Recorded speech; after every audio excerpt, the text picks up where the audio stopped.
kami mapaglagyan po yung mga sasabihin mo po sa amin ngayong umaga. Samahan mo po kami. Salamat po. Ito po yung dalangin ko sa pangalan ni Kristo. Amen and amen.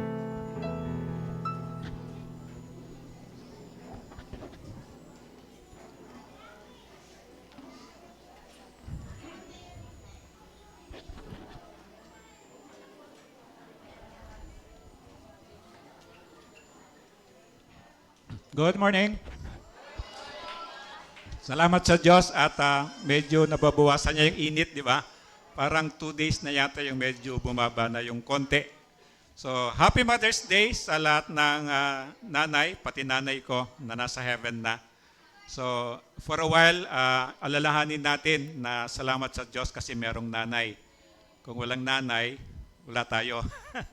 So, salamat sa hindi perfecto yung nanay natin, pero alam natin na ang nanay natin ang isa sa mga taong pinakamamahal natin. So, it's a good to remember, ma-remind tayo sa salamat sa nanay. So, tingnan nyo yung mga babaeng katabi nyo, batiin nyo nga ng Happy Mother's Day.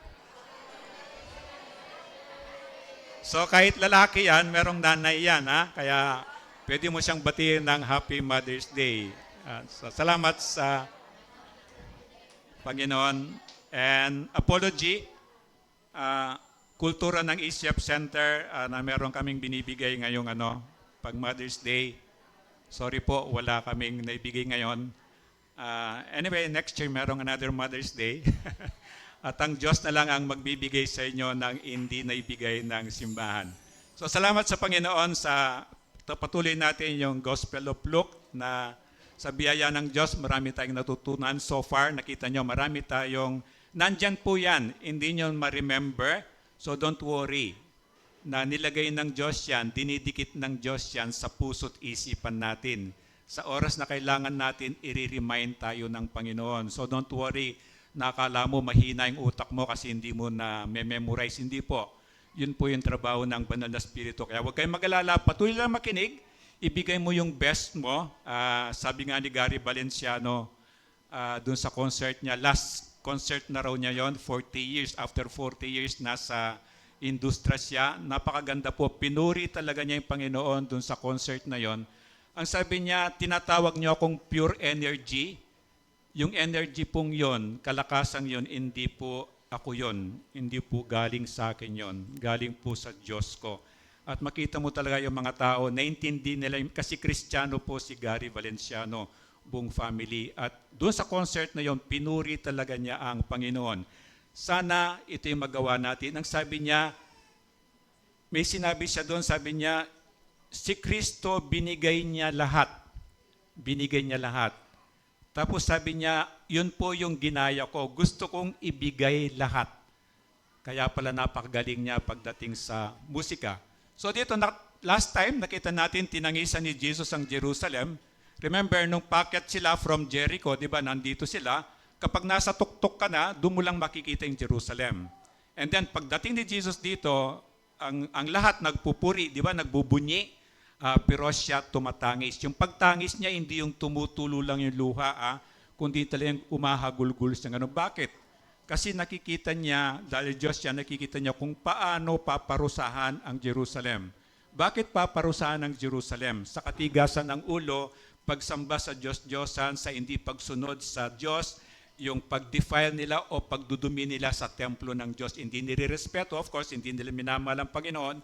So nandun yung pagbabastos. Kaya alam ni Jesus, itong magandang yan, magandang Jerusalem na yan, paparusahan sila ng Diyos. At sabi ng Diyos, di ba sabi niya, tandaan nyo, kapag tumigil kami sa pagpupuri, ang mga bato na ang sisigaw.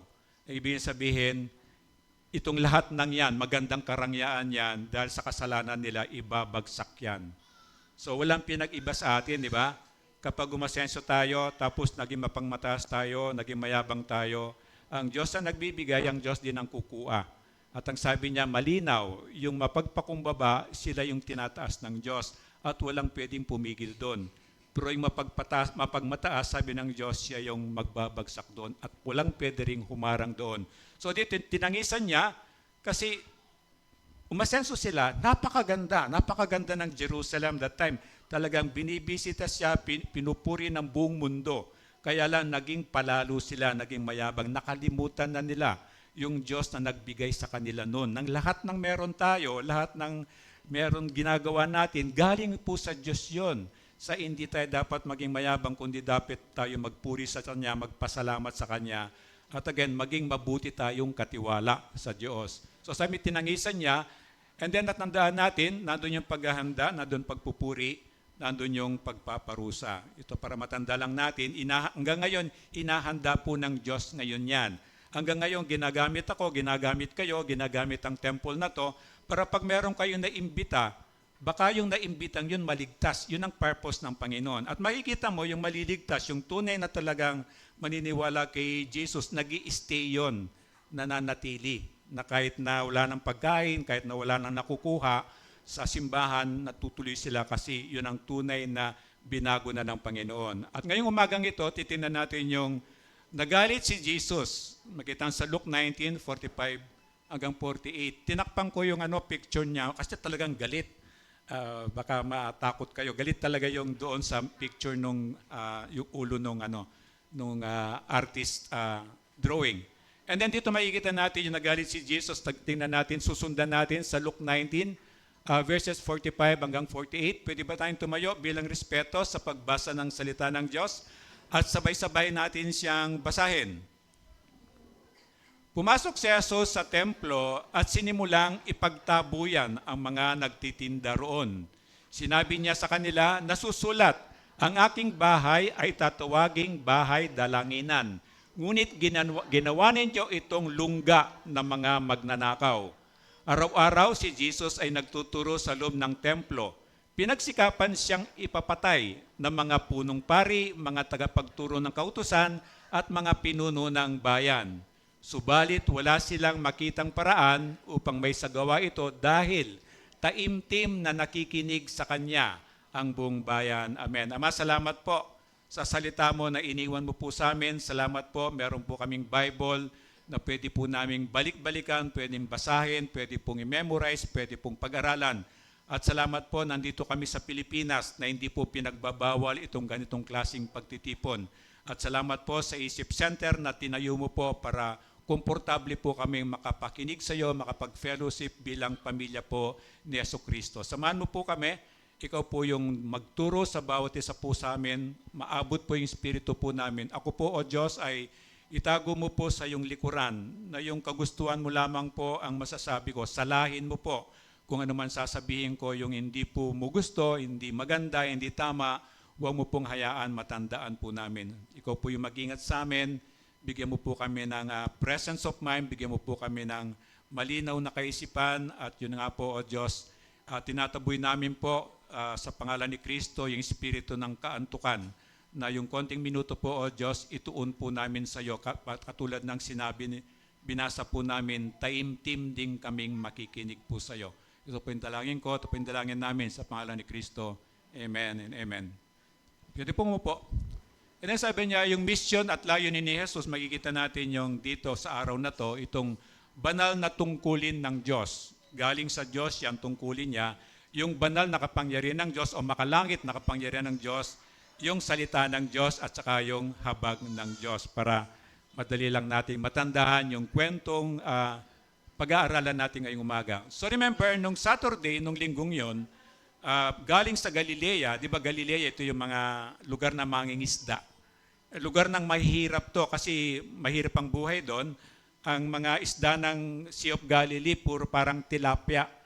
Yung St. Peter fish na tinatawag nila. Mga kamukha talaga, tilapia talaga siya. Kaya lang mas malaki yata siya. Mas malaki yata siya kasi lake yon, hindi siya fish pan. And then doon siya nawalagi. And then paalis na siya doon, papunta siya ng Jericho. Dahil sa Jericho, papunta na siya ng Jerusalem. Sa Jericho, ito na, sa Saturday, pumunta siya sa bahay nila Mary, nila Martha, at saka ni Lazarus. Remember si Lazarus, siya yung patay na dalhin sa cry room yan para hindi nakadistract. And then ito na yung asama sa Bethany, bahay nila. Doon Saturday doon pumunta na si Bethany, nasa gilid siya ng ito yung Jericho, Ito yung Jericho, paakyat na ganyan. Ito yung Mount of Olives, ito yung tuktok, di ba? Dito sila nagpuri. Ang bahay nila nandito. Bago ka dumating sa tuktok nila Marta, sa Bethany yon. So Saturday, nasa Bethany siya. Siyempre, nabalitaan ng mga tao, nandiyan si Jesus na bumuhay kay Lazaro. Kasi very close si Jesus sa tatlong magkakapatid na yon.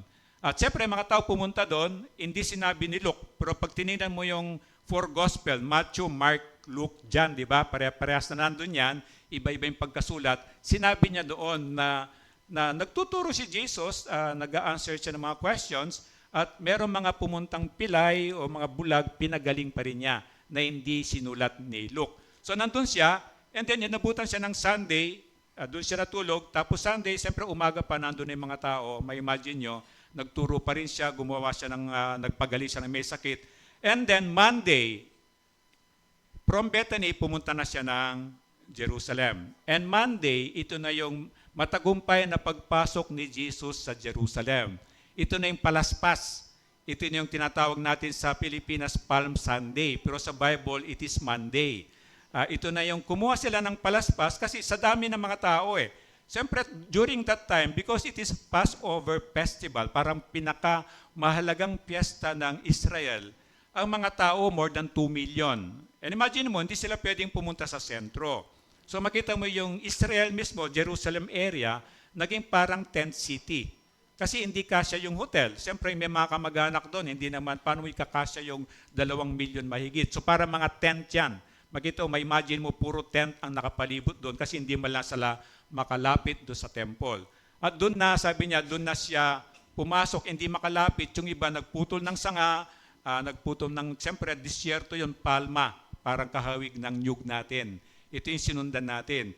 Gumawa ng palaspas, tapos winawagayway, hosana, ito the highest. Sabi niya, ibig sabihin na pinupuri kita, ikaw ng Diyos ng kataas-taasan. Anong ibig sabihin ng hosana?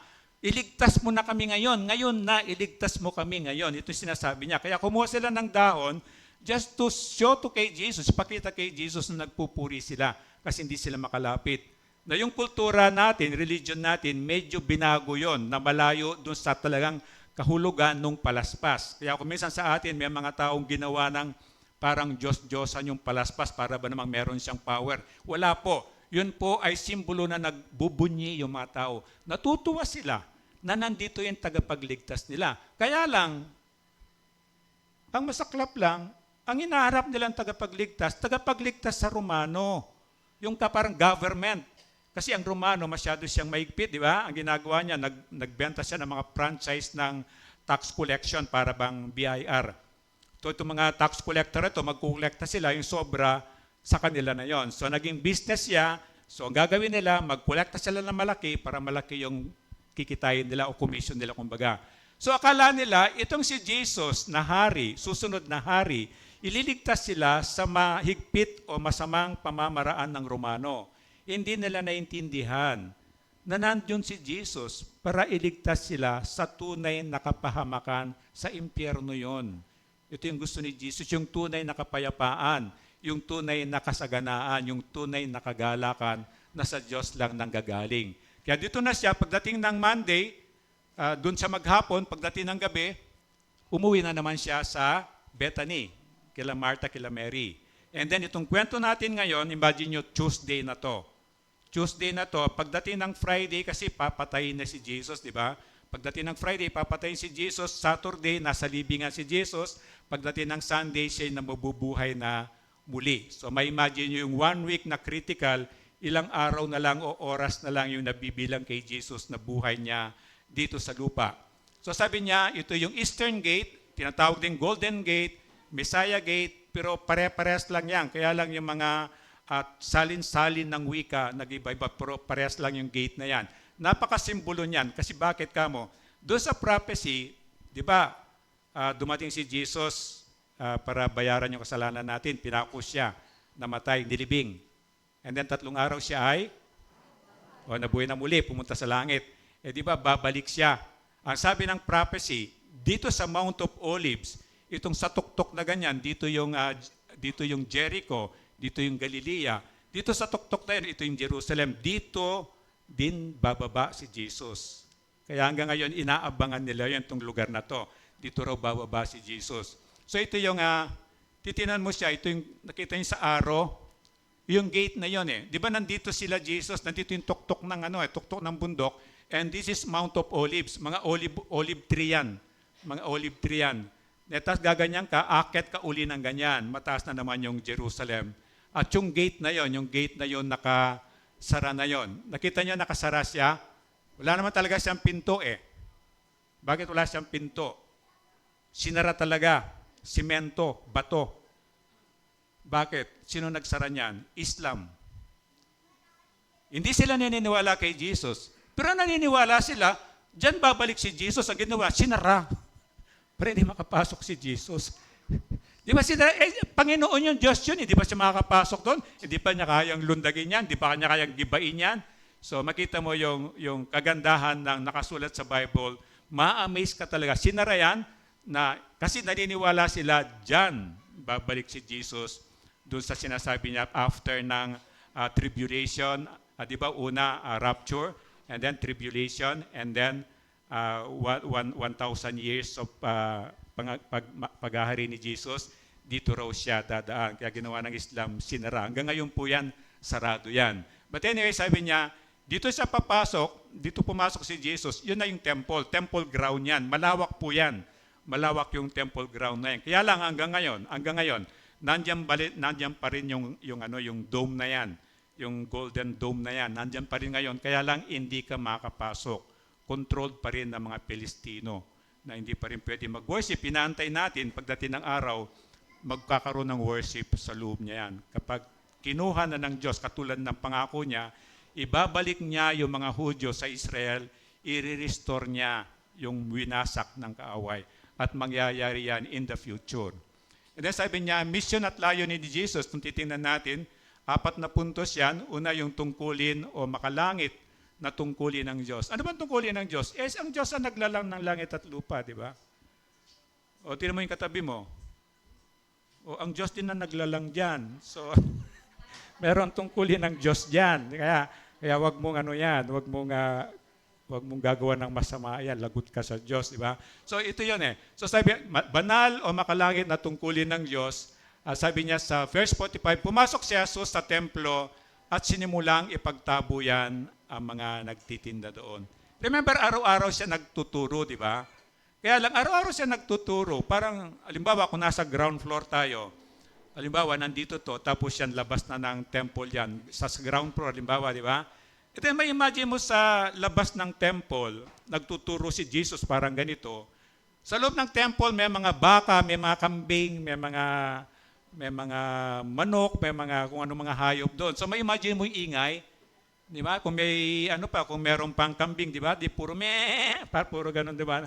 Nag-uusap yung mga kambing, puro ganun. Sasagot naman yung baka, di ba? Moo, sabi ng baka. So may imagine mo yon, tapos may imagine mo yung ipot nun, hindi naman sila naka-aircon. At least tayo, naka-aircon tayo. Yung amoy sa labas, medyo nako-contain, di ba? Sa kanila, hindi naman sila naka-aircon. May imagine mo yung amoy ng mga ipot na yon na pumapasok sa loob ng temple. So, araw-araw. At nakita mo yung mga kwentuhan ng mga tao sa labas. Siyempre, nangangalakal, di ba? Yung kwentuhan nila. Alam mo yung ingay sa palengke? Di ba? Ingay sa palengke. Kaya kung minsan, sabi ko kanina, hinaan nyo nga, parang tayong palengke. Kasi siyempre, nagkukwentuhan doon, nagkukwentuhan dito. Wala mang masama doon. Kaya lang siyempre, pag mataas ang boses ko, tataasan mo ang boses mo. And then yung tataasan niyo yung boses niya, kaya makita mo ang ingay na. So sabi niya, nung makita niya yon, pinigil pa rin niya. At nung sukdulan na, ito na yung kwento natin, pinagtabuyan niya. Hindi niya di ba napaka-gentle ni Jesus, napaka-bait niya, di ba? Hindi niya sinabing, oy, pwede ba please? Doon lumayo kayo ng konti. Hindi ganun ang ginawa niya eh. Di ba? Hindi niya dinaan na pwede po ba doon kayo mga lakal sa labas ng gate? Hindi ganun eh. So every day, tinitiis ni Jesus yun. Nagtuturo siya sa temple every day. Pero tinitiis niya yung amoy, yung ingay, at lalo na yung mga masasamang salita. Di ba? Siyempre, meron na nagmumurahan doon, meron na mga nagsisinungaling doon, at yun karamihan mandaraya talaga.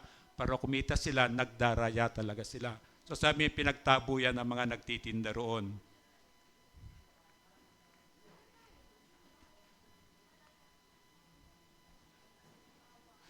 So mga tao, ang focus nila yung relationship nila sa Roma. Pero ang si Jesus sana, ito yung sadya niya. Nakakalimutan ng mga tao. At kung minsan, kahit tayo nakakalimutan natin dumating si Jesus dito, hindi lang para bigyan tayo ng pagkain, hindi lang para turuan tayo, kundi hanapin ni Jesus yung naliligaw at bibigyan niya ng kaligtasan.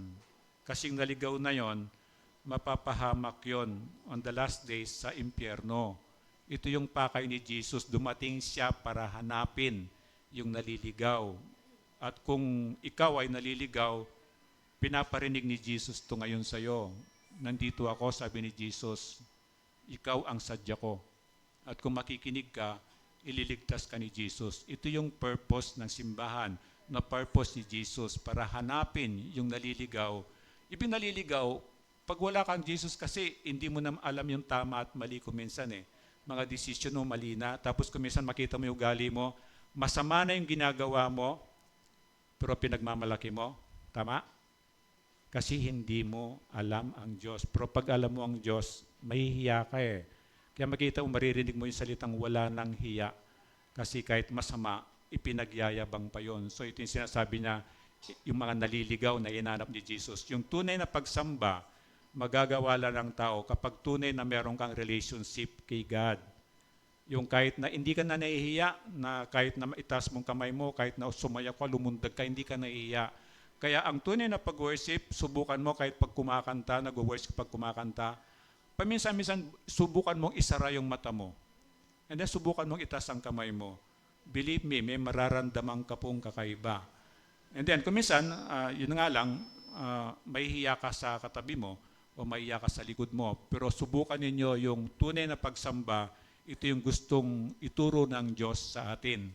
And then sabi nga sa 1 Peter 4:17, ang paghatol, ulitin ko ang paghatol ay dapat na magsimula sa tahanan ng Diyos. Kasi sa labas, hindi kukonsintihin ka pa sa labas, di ba? Kapag minura mo, ano gagawin sa'yo?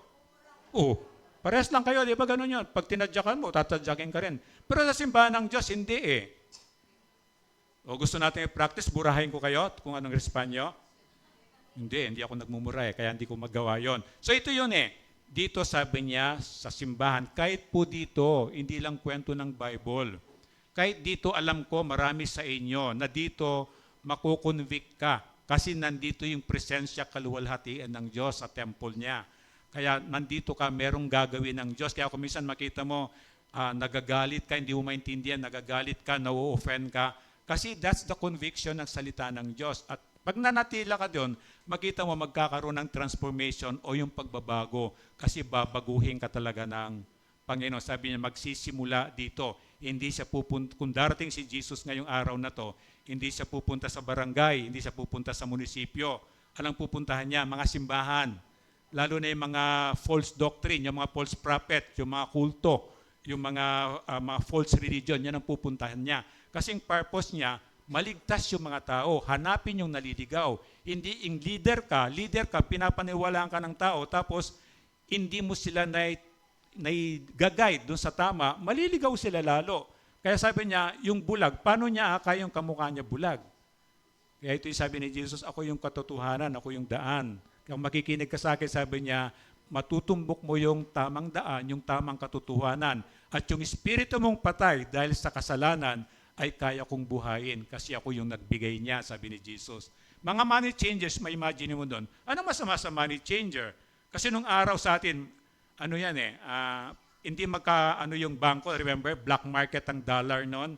Natatandaan niyo noon na para makapagpalit ka ng matas na dollar, maghahanap ka ng money changer. Pero kung minsan nakakatakot, paglabas mo ng money changer, may nakasunod na sa'yo, di ba? Pero ngayon, hindi na. Alos ang bangko, money changers, parehas lang sila.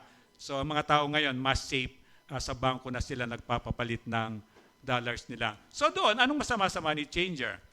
Kasi ginawa ng mga Hudyo, kasi nga para pagkakitaan yung mga tao. Kasi ang religious na ganito, parang tayo, tax-free tayo. Non-stock tayo. So, hindi tayo nagbabayad ng buwis, kumbaga. So, maganda siyang negosyo, di ba? Maganda sa negosyo, kaya maraming ginagamit ang relihiyon, ginagamit ang pangalan ni Jesus para magkaroon din ng pera. Ang money changers sa panahon nila, meron silang tinatawag na temple tax. Temple tax. Para makapasok ka sa temple na ganito, merong magbabayad ka ng tax. Once a year lang naman yung Passover festival. So once a year lang yon. Kaya lang, yung pangbayad mo na half shekel, ang tinatawag nila, yung coin na yon, hindi siya available sa tao.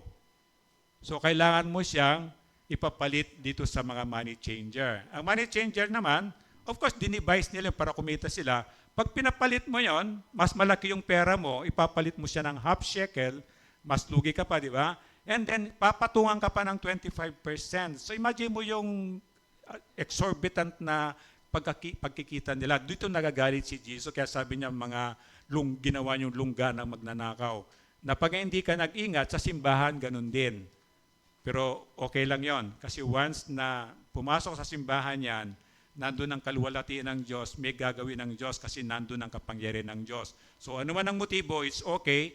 Basta't makapunta yan, makarinig na salita ng Diyos, ang Diyos meron siyang kapangyarihan para baguhin niya ang isang tao. So dito pumapasok yung mga lucrative business ng money changer, nakapalibot yun sa templo ng Jerusalem at ginawa nilang palengke ngayon. Then talamak ang corruption nga. Kasi nga, di ba mag-aalay ka ng sin offering para sa kasalanan mo? Once a year yun eh. Di ba mag-aalaga ka ng baka, halimbawa, pang sin offering mo pagdating ng Passover, isang taon na yon, kwentado mo yon. Ang problema ngayon, kung malayo ang bahay mo, doon sa Jerusalem, mahaba yung biyahe mo, di ba? Dahil nga sa corruption, kailangan papasa yung dala mong handog sa pari. Di ba sabi ng Bible, walang blemish, walang kapintasan, walang karamdaman, katanggap-tanggap yung pag-offer mo sa kanya. Ang gagawin lang ng pari, sabihin niya, hindi po qualified yung dala niyong hayop. Anong gagawin mo? Ang gagawin mo, ibebenta mo mas mura, di ba? Dahil sila naman, ibebenta nila ng mas mahal. So ang gagawin mo, mapipilitan ka talagang bumili sa kanila ng panghandog mo. Dito na papasok yung corruption. Wala kang choice eh. So magdadali mo ngayon, gawin mo, dala ka na lang ng pera, bibili ka doon, kaya lang mahal nga, doon sila kumikita. Kaya lahat ng hayop na nandun na, ang sistema niya, si Ana, tsaka si Kaipa, ito yung pinuno doon sa market na yun eh. Pero itong kinikita nitong dalawa, ni Ana, si Kaipa, itong kinikita nyo, dinadala sa pinakapunong pari. Ang pinakapunong pari, yung mga pariseo pa rin yan. Yung mga tagapagturo ng kautusan, kaya makita mo mayayaman sila dahil sa negosyo nila, ginagamit nila yung temple ng Diyos. And then 46, sinabi ni Jesus sa kanila, nasusulat, ang aking bahay ay tatawaging bahay dalanginan, ngunit ginagawa nyo itong lungga ng magnanakaw. Parang dito, di ba, pinapractice natin, lalo na yung mga naglilingkod. Pag dumating sila, sabi ko, bago ka maglingkod, punta ka muna rito, manalangin ka. Para sa inyo, di ba, sinasabihin ko kayo, pagpasok nyo, spend time to pray. Kasi opportunity yon. Spend time na mag-confess ka ng sin mo. Kasi wala na tayong pari na may kumpisalan pa, i-confess mo sa akin. Ngayon, diretso ka na mangungumpisal sa Panginoon. So pagpunta mo rito, bago ka makipagkwentuhan o bago ka gumawa ng anuman, manalangin ka muna. And then, pag nagko-communion tayo, salamat sa Diyos.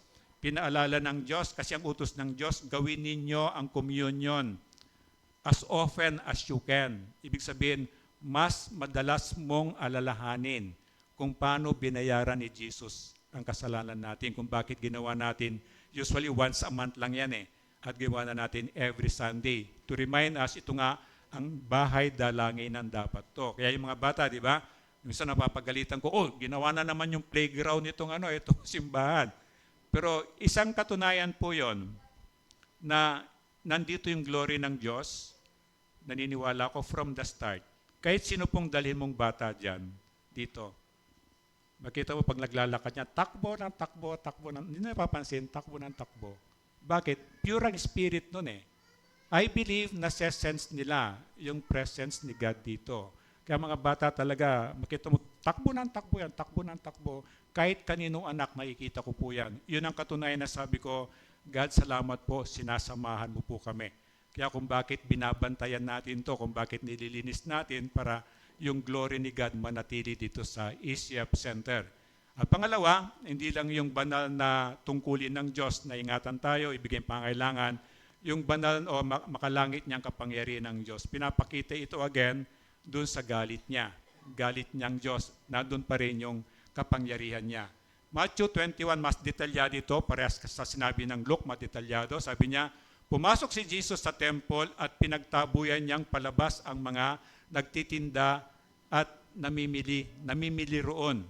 Pinagtataob niya ang mga mesa ng mga namamalit ng salapi at ang mga upuan ng mga nagtitinda ng kalapati. So may imagine mo, siyempre, nagtitinda ng kalapati, nakahawla yan, di ba? So siguro may imagine mo, yung nagtitinda, meron siyang maliit na stool. Di ba? Maliit na stool, doon siya nakaupo kasi nagtitinda nga siya. So dito, malinas, mas ma-imagine mo, talagang talagang walang nakasulat na detalye, pero ma-imagine mo kung paano ginawa ni Jesus na talagang hindi pinagtabo yan, hindi sinabing alis kayo dito, talagang pinagtutumba yon, talagang nakahadlang sa kanya, talagang may imagine mo yung mga tumitilapon na mga upuan, pinagpapalo niya yung mga kulungan, lumabas yung mga hayop, so nagkalat na doon yung mga hayop doon. So sabi ko, pagpunta ko ng langit, tatanong ko kila, ano pa talaga nangyari noon? Paano ginawa ni Jesus? Maliit lang si Jesus, di ba? Kaya hindi siya pinaniwala ang Diyos nga. Kasi sabi nila, magiging hari siya. And then, ang imagination natin ng hari, parang tayo, ang kabayo niya, yung matikas na kabayo, di ba? Yung matikas na kabayo, yung talagang panghari. And then, yung robe niya, talagang kingly robe, di ba? And then, makita mo yung personality niya, parang sila Samuel, sila David nung araw, sabi ng Bible, mga gwapo, magandang mata, pinakamatangkad sa lahat, di ba? So ito yung parang qualification ng Diyos sa mga hari nung araw. Pero si Jesus, hindi siya kalakihan, hindi siya binanggit si David, magandang mata, gwapo. Si Jesus hindi binanggit na gwapo, magandang lalaki, hindi eh. O tapos dumating siya, hindi naman kabayo yung sinasakyan niya. Yung asno na alanganing kabayo, alanganing kambing, di ba? Alanganin yung height niya. And then hindi lang basta ano sabi niya, yung foal, yung bisiro ng asno ang sinakyan pa niya, yung maliit, hindi yung nanay. So makita mo dito na without faith, kung wala kang pananampalataya, hindi ka maniniwala. Ito ba yung magiging hari namin? So the same. Ganun lang na-imagine mo, maliit na tao si Jesus, pero pinagtataob niya to. Talagang, at wala bang lumaban, wala bang nagprotest, walang nagreklamo. Doon mo makita yung kapangyarihan niya. Kapangyarihan niya na hindi ka pwedeng lumaban, hindi ka pwedeng umalma. At pinakitang malinaw yung kapangyarihan niya, kasama niya sa oras na yon. And 13, sinabi ni Jesus, sinasabi sa kasulatan, ang aking tahanan ay tatawaging bahay dalanginan. Pero ginawa niyong lungga ng magnanakaw. So kung bakit kahit sa atin, iniingatan natin ito, pinagkatiwala ng Diyos sa atin to, na panatilihin siyang tama, hindi siya pwedeng maging lungga ng... Ang rule dito, walang pwedeng matulog sa taas except sa emergency na merong dating mga cases before, yung mga terminal case na karamdaman, meron pong sa akin, natutunan ko noon, pinapahiga sila rito. And then there is a healing process na para gumaling sila. At may mga instances na matutulog sila dito overnight. Pero except doon, ang ibang bisita, ibang mga resident natin doon sa third floor. Nakikita yung glass na salamin doon, yung shelter. Kasi iningatan natin, this is supposed to be a house of prayer ni God. Pero ako dito po ako nakatira. Lahat ng sinisimulan ko simbahan, kahit sa ibang bansa, I used to eat doon sa simbahan ako titira. Kasi doon ka araw-araw na nanalangin, nababantayin mo in a sense yung temple ng Panginoon. And then nandun yung mga hypocrites, false religion, false prophet. Hanggang ngayon, nandito yan. Ginagamit ang pangalan ni Kristo para sa kapirahan. So parang sabihin natin, mga kababayan natin, iglesia ni Kristo, dapat simbahan ni Kristo. Kaya lang nakakalungkot, hindi sila naniniwala na sa Diyos si Kristo. So, hindi siya consistent with the Bible. And then, pangatlo, hindi lang yung banal na tungkulin ng Diyos, hindi lang yung banal na kapangyarihan niya, kundi makalangit o banal na salita ng Diyos. Ito po talaga yung kailangan. hindi siya pwedeng maging shortcut. Kaya pag Sunday, makakarinig tayo ng salita ng Diyos, kaya meron tayong Bible reading guide doon sa likod. Kapag sinunod mo yon, mababasa mo yung buong Bible in 1 year. In 1 year. So susundan mo lang yon, pwede ka mag-start today, tomorrow. Every month, naglalagay po ako ng bago doon. Doon sa likod, doon sa poster nila doon. No? Nandun sa nakalagay. And pag sinunod mo yung 1 year, mababasa mo yung Bible every year. Imagine mo kung susundan mo yung every year, nababasa mo ang Bible cover to cover. Believe me, ma-amaze ka talaga. Salita ng Diyos, ito yung makalangit o maka-Diyos na tungkulin niya. Verse 6, sinabi ni Jesus sa kanila, nasusulat ang aking bahay ay tatawaging bahay dalangin. Ngunit ginawa ninyo itong lungga ng mga magnanakaw. So sabi niya sa Isaiah 56:7, dadalhin ko kayo sa banal na bundok, ipadarama ko sa inyo ang kagalakan sa aking temple. Sabi niya, malulugod ako sa inyong mga handog at ang aking tahanan ay tatawaging bahay dalanginan ng lahat ng bansa. Nung COVID, nauso yung online worship. Pero hindi po talaga tunay na worship ang online worship. Alam ko naintindihan nyo to di ba? Na kapag nag-online tayo, kahit nakakamera ka, parang ako, guilty rin ako doon kasi mainit Kung mag-aircon naman ako, grabe naman ang kuryente, di ba? So ang gagawin ko, nag-online po ako, nakaganito ako, pero naka-boxer short ako kasi mainit nga. So the same, sa worship, wala tayong choice nung COVID, pero hindi siya pwedeng maging online worship kasi meron talagang pinili ang Diyos na lugar. Yung sinasabi niya, temple nga, doon ka pupunta. Ikaw ang mag-a-adjust para sa Diyos. God will not adjust for you. So tandaan niyo ko yung tunay. Of course, kung wala kang choice talaga, at least kaysa wala. Pero hanggat maaari, you go to the temple. Dito wala tayong activity, wala tayong mga Bible study, wala tayong mga cell group. Pati midweek service, yung prayer service nawala because of the COVID, hindi pa nare-restore ngayon. So pag Sunday, nandito siya, so paghandaan mo, ito lang yung feeding mo as far as ECF is concerned. So ang gawin mo, take advantage na lang, pilitin mong ma-maximize mo yung Sunday. But again, sabi niya sa temple, doon ka katatagpuin ng Panginoon. Natandaan niyo yung prayer ni Solomon, nung ginawa niya yung temple ng Diyos. Sabi ng prayer ni Solomon, huwag ninyong iwaglit, panalangin ito ni Solomon, huwag ninyong iwaglit sa inyong paningin, araw-gabi ang templong ito. Yamang kayo ang may sabi na ang pangalan ninyo'y mamamalagi rito.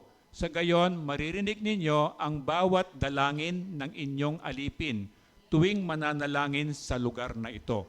So ito po yung importante.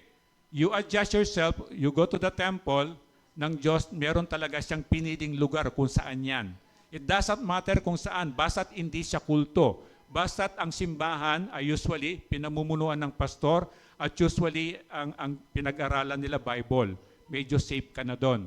Ngayon, kung dumalago ka doon, patuloy ka lang pumunta doon. So maghanap ka ng ganung simbahan kung saan itinuturo si Jesus. At doon safe ka na rin kung saan pinag-aaralan yung Bible. At dito sabi niya, dito ginagawa ng Diyos yung agenda niya sa bawat tao naniniwala sa Kanya. Sabi niya sa awit 27:4, kay Yahweh ay isang bagay lang ang aking hiniling. Iisa lamang talaga ang aking hangarin, ang tumira sa templo niya habang buhay, upang kagandahan ni Yahweh aking mapagmasdan at dooy humingi ng kanyang patnubay. Dito niya ibinibigay yon. Kaya after ng worship, natatandaan nyo, merong tinatawag na benediction. This is one of the most important part ng worship, yung benediction. Na bago mag-benediction, mag-CR ka na. See to it, during the benediction, nandito ka. Kasi dito binibigay ng Diyos yung pagpabala for that particular Sunday. At huwag kang aalis before the benediction. Sayang yung pagpapala na ibibigay ng Diyos sa'yo bago ka umalis. So the same, doon sa mga online dyan, ito yung mamaya ka na mag-CR. Piliin mo, pag malapit ng benediction sito at pag binigay ng pastor, yung pagpapala ng Diyos sa pamamagitan niya yon, dun matatanggap po. Napaka-importanting part ng worship natin kapag Sunday. And then mga apat, panghuli, ito yung habag ng Diyos, hindi lang yung tungkulin niya, hindi lang yung salita na, hindi yung kapangyarihan niya, kundi yung habag ng Diyos. Hanggang ngayon, pinaparamdam ng Diyos sa atin yan. Di ba? Tingnan mo yung katabi mo, habag ng Diyos, nabuhay ka pa, di ba?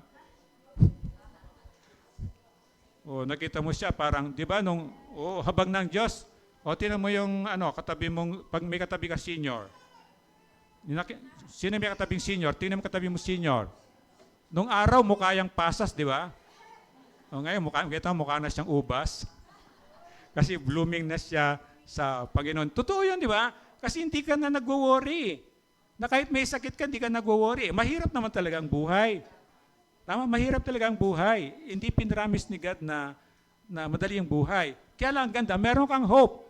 Pagkatapos ng hirap dito, nandun ka sa paraiso niya. Yun yun. Kaya kung kilala mong Diyos, meron kang assurance, walang problema yung hirap. I-adapt mo na lang yon.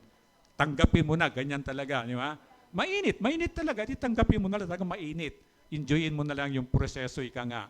So, habag ng Diyos, yung araw-araw si Jesus ay nagtuturo sa... Itong ginagawang ito, habag ng Diyos to. Kung hindi ako hinipo ng Diyos, hindi ko gagawin to. Bakit? Hindi naman nyo ako pinapasweldo eh. Di ba? Pero habag ng Diyos yon. Nagawin ko to, turo niya sa akin to, utos niya sa akin to, kahit wala sweldo, may kagalakan kong ginagawa. Kaya kanina, anong oras na kanina dumating ka si Sir Vilma? Liars, go to hell, yung tama, anong oras ka dumating?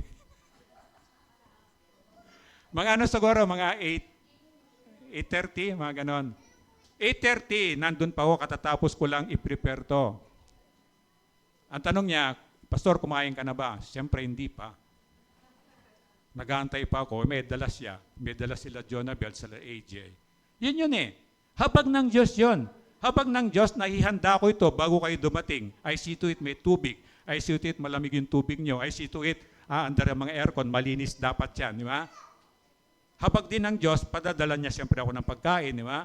Kasi pag hindi ako pinakain ng Diyos, next Sunday, wala na ako. So makita mo yung habag ng Diyos, nandun yon. Sa iyo, nandun din yon. Nandun sa ating lahat, nandun yon. Ang inaantay lang ng Diyos, sana ma-recognize mo, God, salamat po sa habag mo. Dapat ganon. God, salamat po, may pagkain. Salamat po, may ginamit kang Diyos para kumain po ako. Ito yung sinasabi niya, yung ginagawa ni Jesus. Expression yon ng pagmamahal niya sa atin. Ito rin, expression niya, kailangan tayong maturuan. Tama? Kailangan tayong marutuan. Dati wala tayong masyadong alam, di ba? Pero na may alam tayo, makita mo yung puso mo, nawawala yung masyadong worry.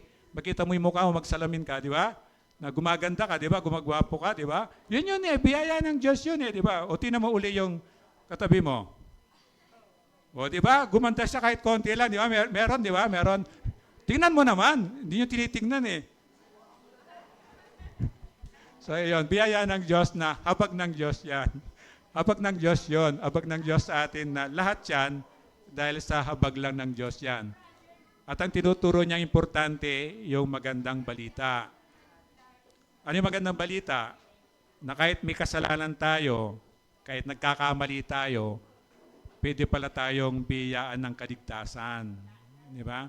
Samantala alam na natin, ang kabayaran ng kasalanan ay kamatayan, pero hindi inagan ni Jesus o ng Panginoon mamatay tayo. Dapat matagal na tayong namatay. Kasi matagal na tayong nagkasala, tama? Pero hindi. Sa panahon nila, naranasan nila yun. Pag nagkasala ka, merong 2 witness, babatuhin ka hanggang sa mamatay ka. Wala nang judge, wala nang kulong-kulong. Ngayon, piyaya natin, buhay pa tayo kasi binayaran ni Jesus yung mga kasalanan natin. At ito yung tinuturo ni Jesus sa temple sa kanila, araw-araw, na pwede kayong maligtas, yung tunay na kaligtasan, yung kaligtasan sa impyerno sa pamamagitan ng magandang balita ng kaligtasan ni Jesus. Kagandahan pagkatapos ng kapangitan, di ba? Dati pangit ang ugali mo, di ba? Ako, mandaraya akong negosyante ako dati. O binago ng Diyos, di na ako magdaraya ngayon. Dati, sinungaling ako, siyempre, para hindi ka mabukod, siya magsisinungaling ka, di ba? Ngayon, hindi na, kahit nakakahiya, kaya ko nang aminin. So ito yun eh. And then sabi nga, naging ubas yung dating pasas. Na makikit, hindi po yan ano. Kaya yung mga beauty products na yan, magagandang mga yan, maraming maganda. Pero ang pinaka-number one na gusto mong maging maganda, ang Panginoong Yesus.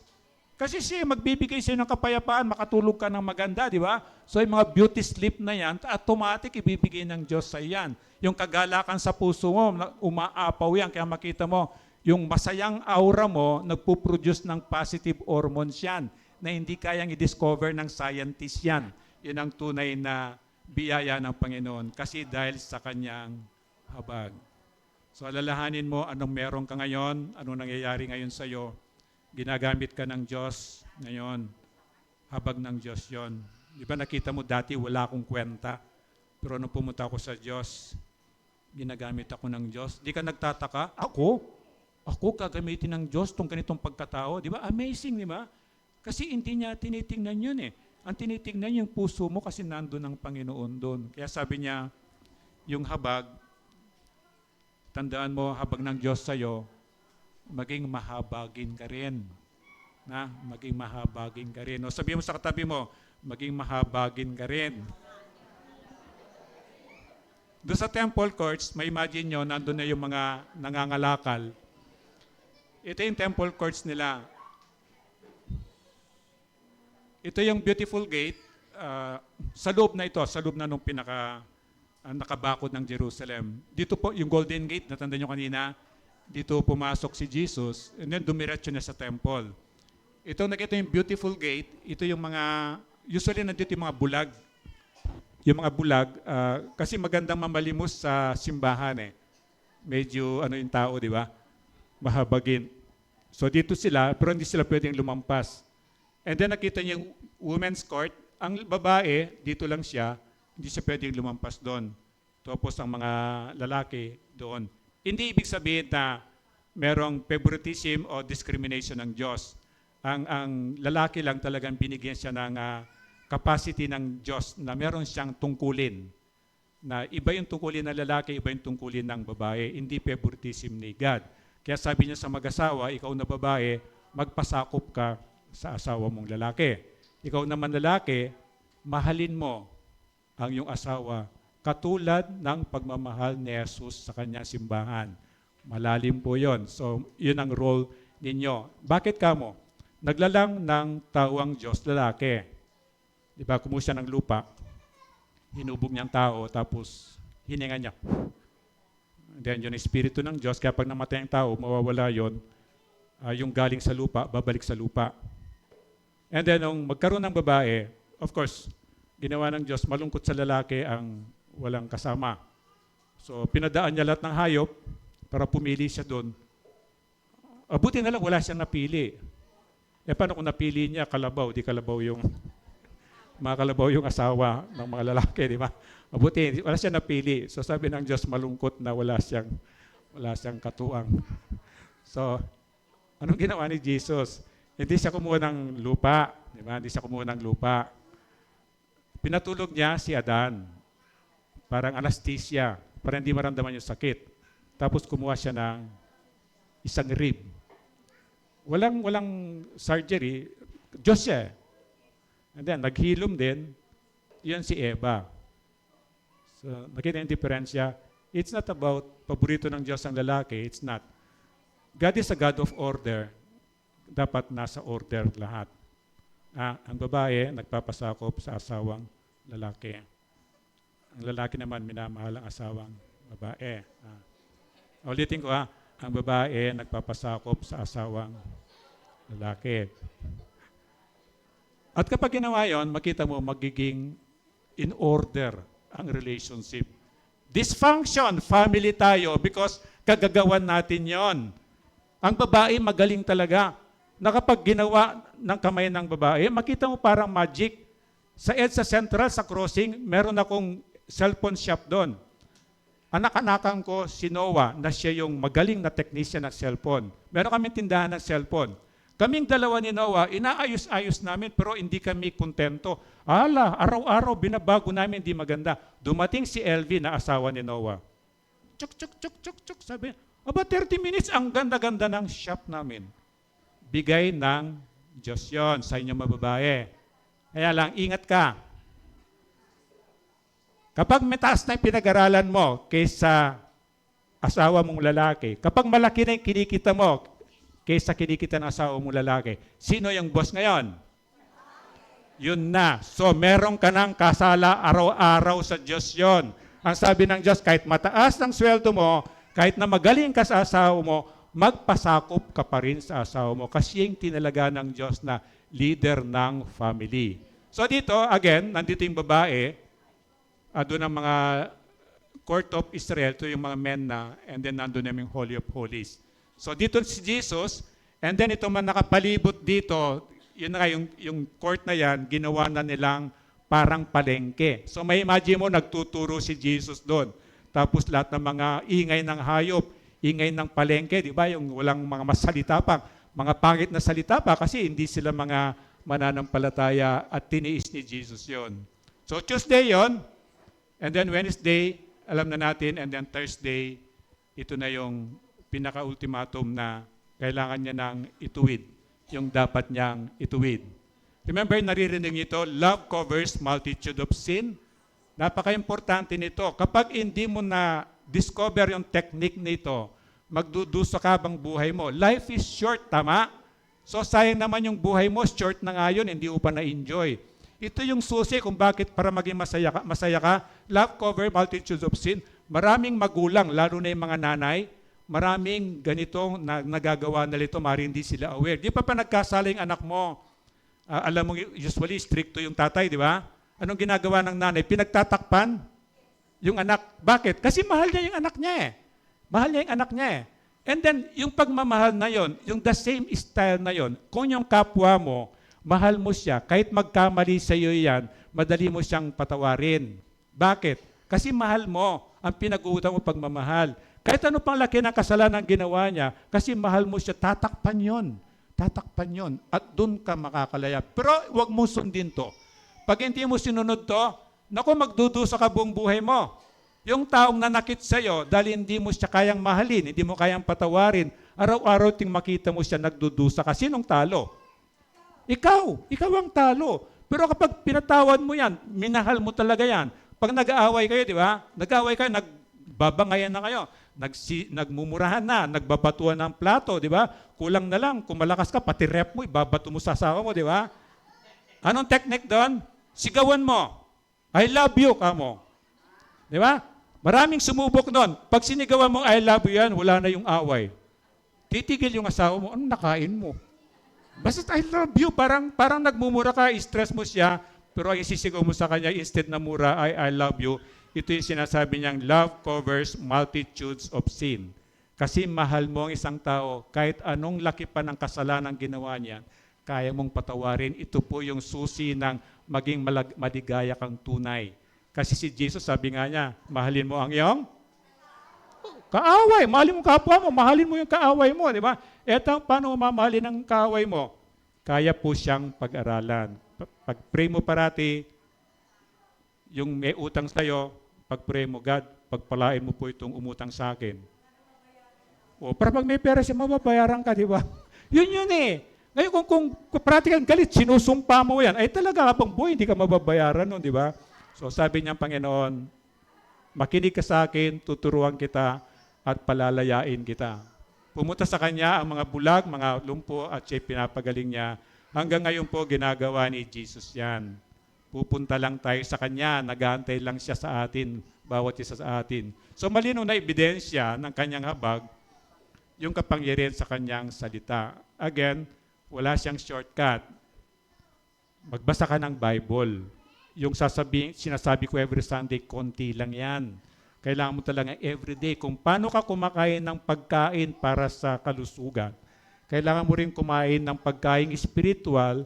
Ang pamamaraan nun, pagbabasa ng Bible, everyday din yon para everyday malakas yung espiritu mo. Wala siyang shortcut. Kulang, konti lang po yung Sunday na pwede mong marinig dito.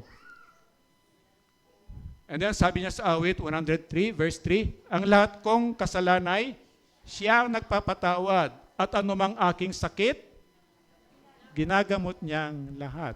Marami sa inyo nakaranas nito, tama? Marami nakaranas dito. Marami akong testimony na narinig sa inyo rito na nung araw, hindi siya makakit sa kahit sa second floor lang. Doon sa Gomez, ground floor kami, di ba? Pero dito, fourth floor, hindi niya napapansin saan nanggagaling yung lakas nyo. Di ba? Saan nanggagaling yung kagalingan. Ginagamit ng Diyos ang doktor, ginagamit ng Diyos ang medisina. Pero ang number one na ultimate healer natin, siya talaga. Kung maniniwala ka dyan, walang imposible sa Kanya. Kaya lang talagang ang sakit ay masakit. Kaya nga sakit, kasi masakit. Kaya tiisin mo lang yon, tumawag ka lang sa Diyos doon at bibigyan ka niya ng kakayahan. And then again, ang Diyos, hindi siya paparusahan ka na lang bigla, kundi parating may warning, merong babala. At dito tinatakel natin yon. Itigil mo na ang kasalanan yan kasi mapapahamak ka. Makinig ka, sundin mo ito, magiging masaya ka. Kasi kung hindi, sayang yung buhay mo, magdudusa ka lang.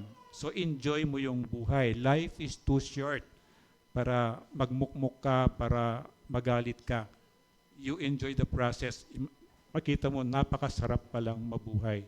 Hindi perpekto yung asawa mo, hindi perpekto anak mo, hindi perpekto yung mga tao nakapalibot sa iyo.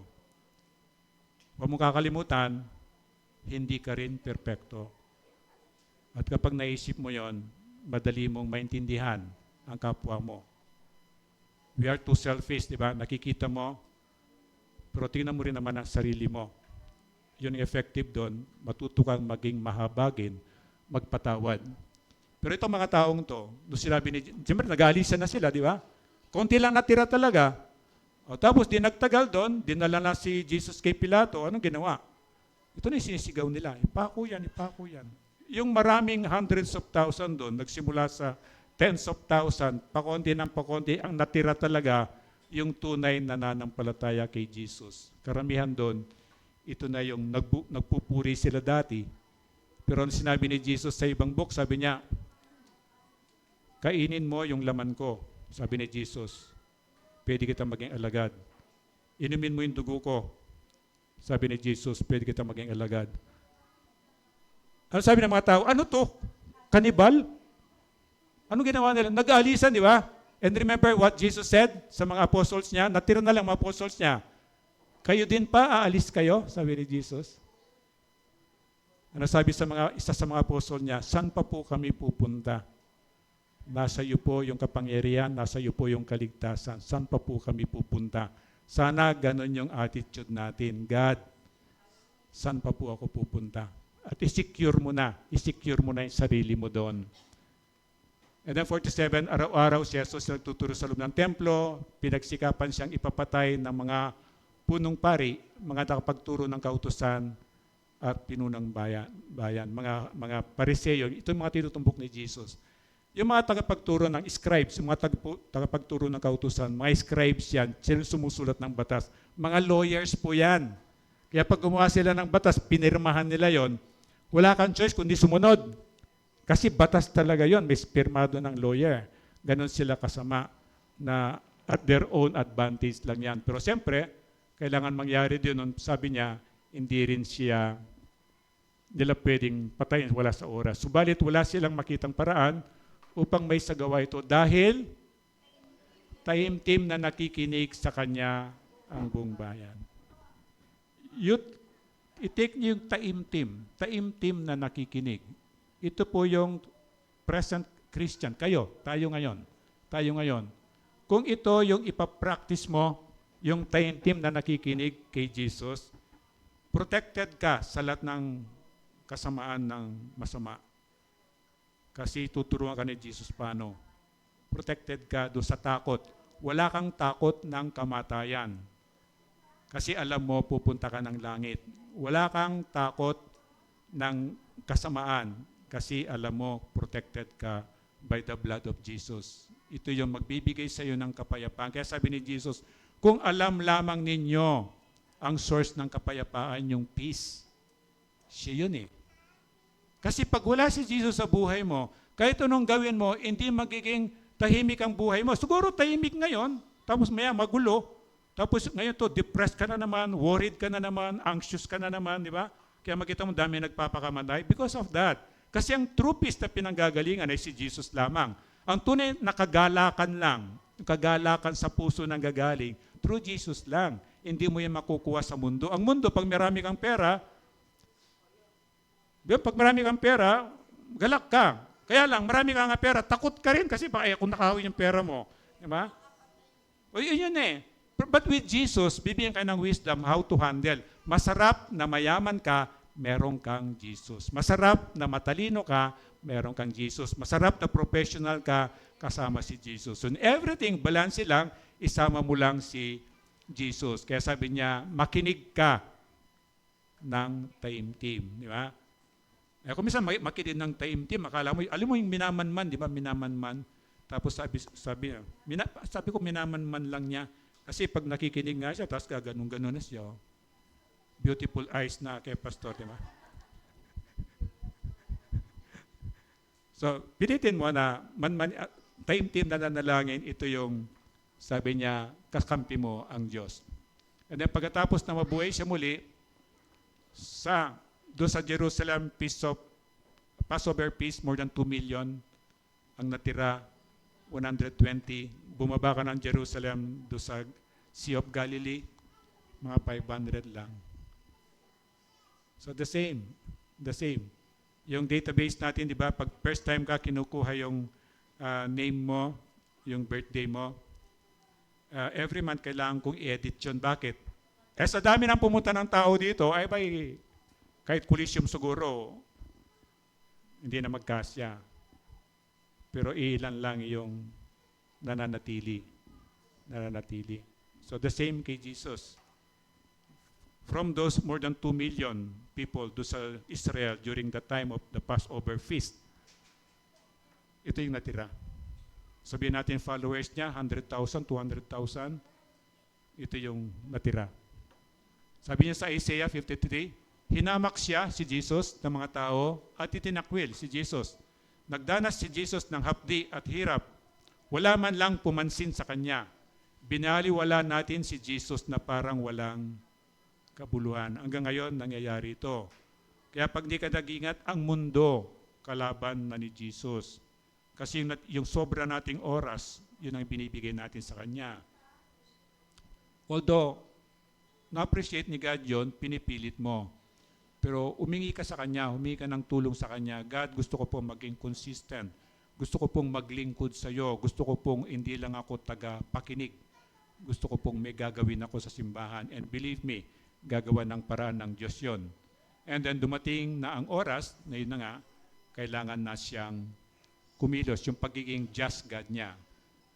Friday na yon, of course, sa Friday na yon, hindi na siya umuwi ng Bethany, kila Lazarus.